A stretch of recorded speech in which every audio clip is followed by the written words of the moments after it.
भगवान कार्तिकी। आश्विन मास की पूर्णिमा तिथि को ब्रह्मलोक में तारकासुर के शत्रु महाबली शिवपुत्र का जन्म हुआ। उस शिवपुत्र के उत्पन्न होने पर लोक पितामह ब्रह्मा ने परम प्रसन्न होकर महान उत्सव कराया। उस समय तारक नामक असुर के मस्तक से उसका उज्ज्वल मुकुट और कुंडल का पृथ्वी तल पर गिर पड़ा और उसका शरीर कांप गया। महाबल तथा पराक्रम वाले पार्वती पुत्र के उत्पन्न होने पर सभी दिशाएं प्रकाश से भर गई और देवता प्रसन्न मन वाले हो गए।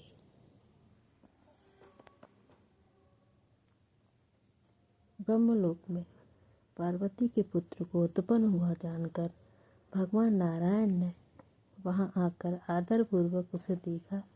इसी तरह इंद्र आदि अन्य प्रधान देवता सभी ऋषिगण भी वहां उमा पुत्र का जन्म सुनकर वहां आ गए और सभी प्रसन्न हो गए।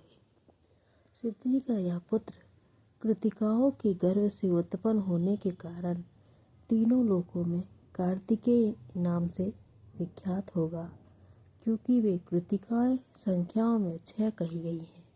अतः संसार में इसका नाम षाण्मातुर भी होगा। उन कृतिकाओं से क्षरित रेत संघ से इसकी उत्पत्ति हुई है, इसलिए यह लोक में स्कंद नाम से भी विख्यात होगा। युद्ध क्षेत्र में यह तारकासुर का संहार करेगा, इसलिए लोक में इसका तारक वैरी नाम भी प्रसिद्ध होगा। इस प्रकार उन लोक पितामह ब्रह्मादि ने बालक के नाम रखकर सभी देवगणों को साथ में लेकर महान उत्सव किया।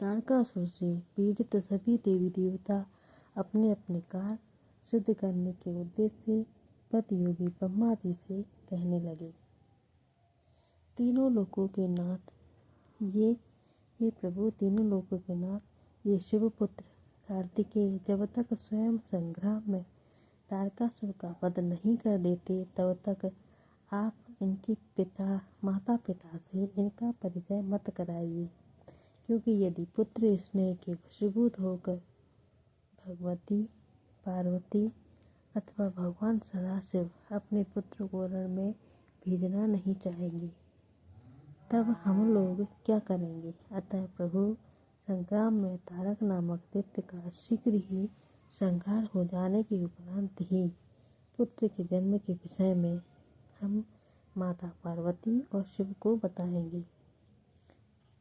श्री महादेव जी बोले, इस प्रकार भगवती पार्वती जी से उत्पन्न ज्येष्ठ पुत्र श्रद्धानंद ब्रह्मपुर में रहने लगे और सभी देवता अपने अपने स्थान को चले गए।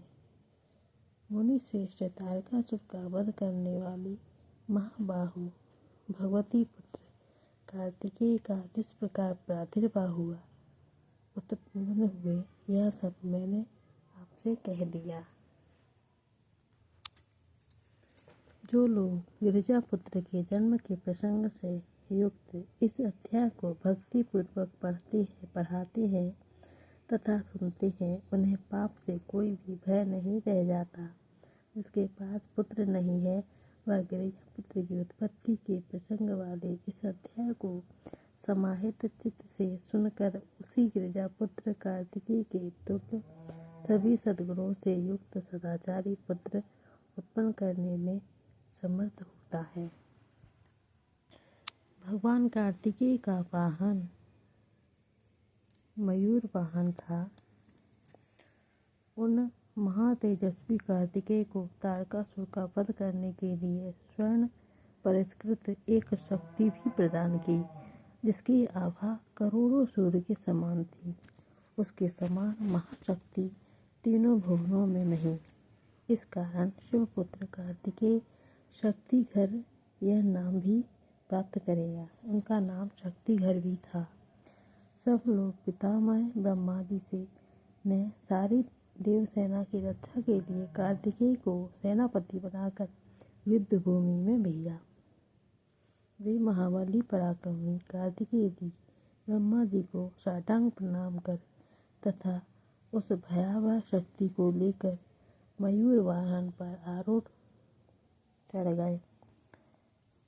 तदंतर कार्तिकेय जी को आगे करके सभी देवता युद्ध करने के लिए दैत्यराज तारकासुर की नगरी की ओर आए।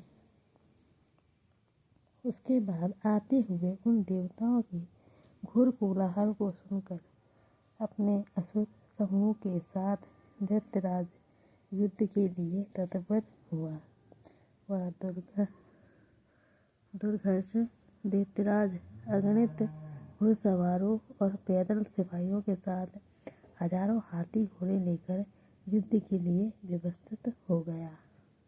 भगवान कार्तिकेय का जन्म तारकासुर का वध करने के लिए ही हुआ था।